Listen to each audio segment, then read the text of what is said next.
परभणीतील सद्भावना यात्रेमध्ये सतेज पाटील सहभागी झालेले आहेत। पाटील साहेब, काय सांगाल? सद्भावना यात्रा काढण्यात आलेली परभणी महाराष्ट्रातलं एकूण गढूळ वातावरण आज बघता काँग्रेस एकच पक्ष आहे जो समाजातल्या सगळ्या लोकांना एकत्रित घेऊन जाऊ शकतो। आज बेरोजगारीचा प्रश्न महत्वाचा आहे, महागाईचा प्रश्न महत्वाचा आहे, जातीय तणाव या महाराष्ट्रामध्ये वाढत चाललेले आहेत। अशा परिस्थितीमध्ये नूतन प्रदेशचे अध्यक्ष यांच्या अध्यक्षतेखाली आज परभणी आज आणि उद्या परभणीपर्यंत चालत जाऊन एक सद्भावनेचा मेसेज हा महाराष्ट्रातल्या लोकांच्या पुढे ठेवण्याचा आमचा प्रामाणिक प्रयत्न असणार आहे। काय वाटते, एकूण जे काही जाती तेढ असेल, धार्मिक तेढ निर्माण होण्याचा प्रयत्न झालेला आहे महाराष्ट्रामध्ये, नागपूरची घटना असेल, परभणीतील घटना असेल, नाही कायदा आणि सुव्यवस्था तर पूर्ण कोलमडलेलं आहे या राज्यामध्ये।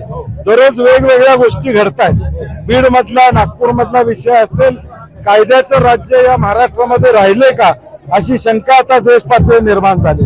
म्हणून या पार्श्वभूमीवर काँग्रेस पक्षाला इतिहास आहे सगळ्यांना बरोबर घेऊन जाण्याचा, सगळ्या समाजाला बरोबर घेऊन जाण्याची आमची भूमिका मागची। काय वाटते, भारत पाकिस्तान युद्धाच्या तोंडावर आहेत, कशा प्रकारे कारवाई दहशतवाद्यांच्या विरोधात व्हायला पाहिजे? मला वाटतं काँग्रेस पक्षानं भूमिका घेतलेली आहे की सरकार जो निर्णय घेईल त्याला पाठिंब्याची आमची भूमिका आमच्या वरिष्ठांनी घेतलेली आहे।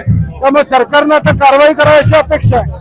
कशा प्रकारची कारवाई व्हायला पाहिजे? आता ते सरकारच्या हातात आहे की कशा पद्धतीची कारवाई करावी हे सरकारच्या हातात आहे। आता 10-12 दिवस उलटून गेले, सरकार कुठली कारवाई या ठिकाणी करत नाही। काँग्रेसनं आणि सगळ्या पक्षांनी सांगितलेलं आहे सरकार जी भूमिका घेईल या संदर्भात त्या भूमिकेला आमचं सहकार्य असेल। तरी होते सतेज पाटील यांनी सांगितलं की पहलगामचा हल्ला असो की राज्यातील धार्मिक तेढ, याला उत्तर एकच आहे की सद्भावना यात्रा। Camera person Vyankatesh Pankaj Kshirsagar, ABP Majha, Parbhani. ABP माझा, उघडा डोळे बघा नीट।